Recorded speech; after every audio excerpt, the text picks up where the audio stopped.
สบายดีสบายดีน้องซื้อหยังชื่อจันดาซื้อจันดาอายุจักปีแล้ว17อายุ17ปีมาจากบ้านใดยะวันดุ มาจากบันดุเมือง โบรพาเมืองบัวละพาแขนขมวนมาแต่แข่งขมวนเนาะน้องเป็นพิการตามานี่โดนละบ่เป็นพิการเนี่ยโดนแล้วเป็นแต่เกิดบ่เกิดแล้วเป็นอ๋อเกิดแล้วจังเป็นอ๋อโดยแต่ยังน้อยนี่เจ้าเห็นหุ่งหลายบ่เห็นหลายโอ้เห็นหลายอยู่เนาะแต่เดี๋ยวนี้นี่เริ่มบ่อยากเห็นหลายแล้วบ่โดยโอ้ยโอ้ครอบครัวเจ้านี่มีทั้งหมดจักคนมีอ้ายจักคนมีเอื้อยจักคนอ้ายบ่มีโอ้เอื้อยเด้เอ้ยนะ4-5คนอ๋อมีเอื้อย 4-5 คนน้องเด้จักคน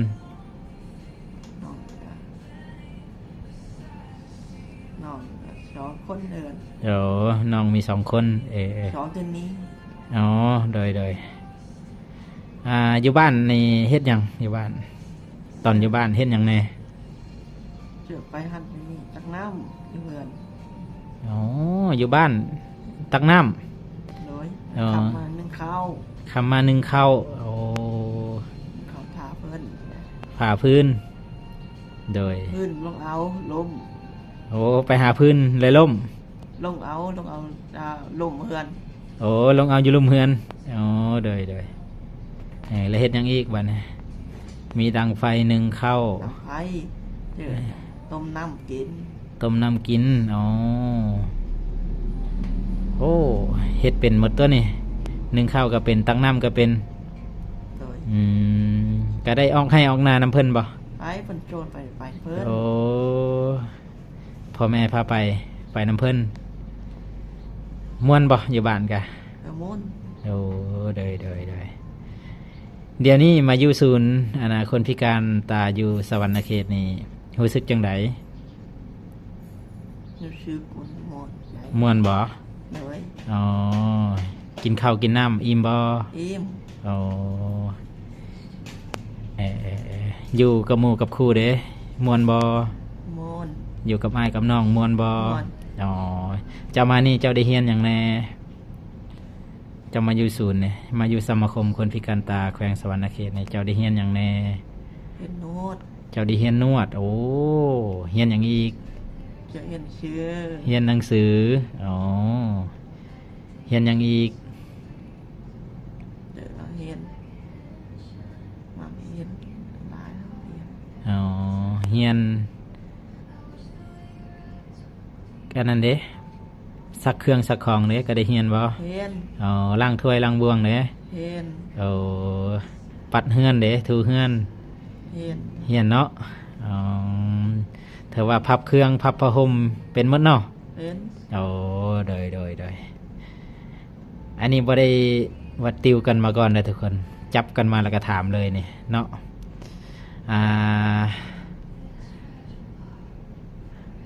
แต่งกินเด้ได้เฮียนหรือเปล่าเฮ็ดแล้วเฮ็ดยังแน่เป็นกินยังเฮียนโอ้ของไอ้แต่งกินยังบ่ได้เฮียนเนาะโอเคนี่เห็นบ่ทุกคนคันว่ายังก็คือยังคันว่าเฮียนก็คือเฮียนเนาะอยากถามเติมว่ามาเฮียนนวดนี่ได้นวดแขกหรือบ่นวดแล้วได้นวดแล้วโอ้ได้เงินแล้วตัวนี้ได้แล้วเนาะหาเงินเป็นแล้วแม่นบ่โอ้นี่เห็นว่าทุกคนพิการตาเฮามาจากบันดุเมืองบัวละพาแข่งขมวนนี่เพิ่นสามารถเลี้ยงตนเองได้แล้วเด้อนี่เด้อเพิ่นมีอาชีพแล้วดีใจบ่ที่ได้นวดเป็นดีใจที่ได้เป็นหมอดีใจบ่ใจอ๋อก็ถือว่ามีเงินมีคำน้อยนึงแล้วเนาะลุงเนาะก็ได้ฝากมาให้พ่อแม่แล้วบ่ได้ฝากเพิ่นมันอยู่โอ้ยังบ่ได้ฝากเนาะไปไทยแล้วโอ้เอาเก็บไว้ก่อนโฮมไว้เด้ออยากได้ยังก็ซื้อเอาโทรศัพท์มีแล้วบ่มีแล้วน่าซื้อโทรศัพท์เท่าใดก็จากล้าน9นี่ผู้ใดซื้อให้เอาแม่บ้าน โอ้ แม่บ้านซื้อไปซื้อให้ เงินไผซื้อ เฮา เงินเจ้าเอง โดย ได้มาแต่ใช้เงินตัวนี้ ได้ขึ้นมาลงมาเรียง โอ้มาแต่เวียงไปประชุม โดย โอ้ไปฝึกอบรมโอเคโอ้เก่งเลยเด้เนี่ยดีใจบ่ตัวเองมีโทรศัพท์แล้ว มีหมูมีอ้ายมีน้องได้มีสังคมคนพิการตาและสิ่งที่เจ้ามักอยากเฮียนในตอนนี้มักที่สุดนี่แมันหยังอยากเฮียนหยัง บอส อยากเฮียนคีย์บอร์ดโอ้โอเคได้ฝากถึงจันโตนจันสุดินเด้ออยากเฮียนคีย์บอร์ดเนาะแล้วจะมักห้องเพลงเด้เพลงหยังมักอยู่บ่ เพียงเจ้าทำเมีย ฮะ เจ้าทำเมียไม่ โอ้เพลงไม่มันห้องจากไหนลูกเอามึงดู เฮ็ จาก ดเฮ็ดใดดิ เอาลองมึงดู แต่เฮ็ดทางใดที่เมื่อ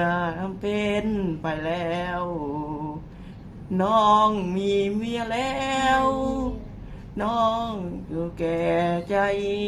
โอ้เพลงตัวนี้มา ลาเลือกเมียลาเชียน้องยังเฮ็ดจังใดดาลายเลือกใดขอเลือกน้องจังชองคน โอ้ตบมือเก่งอ๋อมักที่สุดคือคีย์บอร์ดเนาะ โดย โอเคเอาจังใดกะตั้งใจเด้อตั้งใจทำเฮียนเด้อโอเคเอาสุขดีล่ะสุขดี ที่รับใจ เจ้า